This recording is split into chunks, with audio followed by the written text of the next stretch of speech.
Good morning mga kabakyard. Ito pala yung panlabang ko ngayong May 1 para sa 2 hits champion. Kondisyon na to mga kalods. Starting na siya ngayon ng conditioning niya. Bukas paliguan ko bago purga, bago yun na, vitamins na hanggang sa May 1.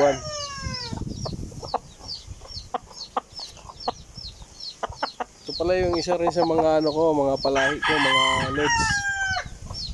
Sambuanga white kelso. Maganda katawan, bulto. Bali na to mga kalodi, nag-champion na, nanalo na to ng isang base nung January sa Twitch champion din, nanalo to. Kaya ngayon labang ko naman uli. Ito yung tama niya dito sa may sa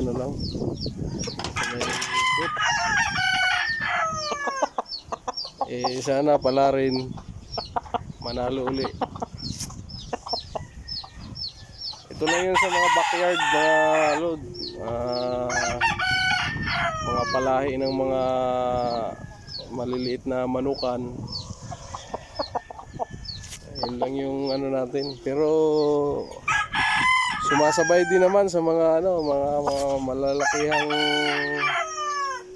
backyard din ng kalaban.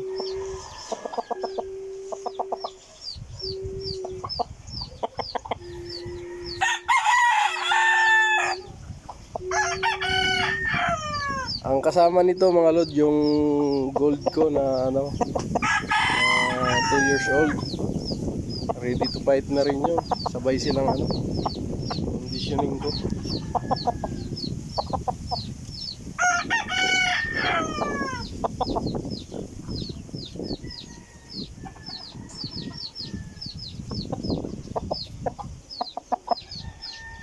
Ayan mga lods.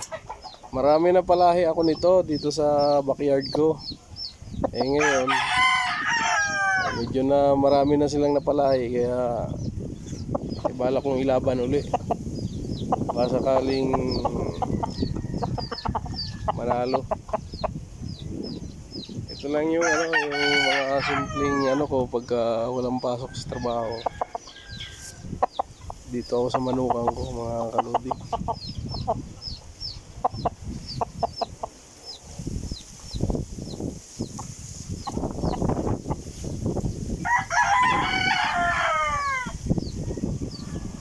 Sana subaybayan nyo pa rin yung ko mga kalods, yung pagbablog ko.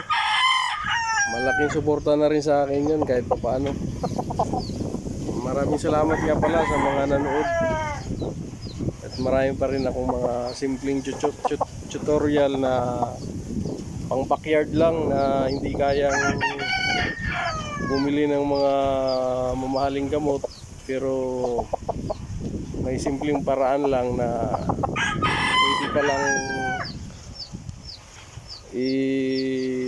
igamot sa manok ng mga malalang sakit. Ayun lang mga lods, maraming salamat.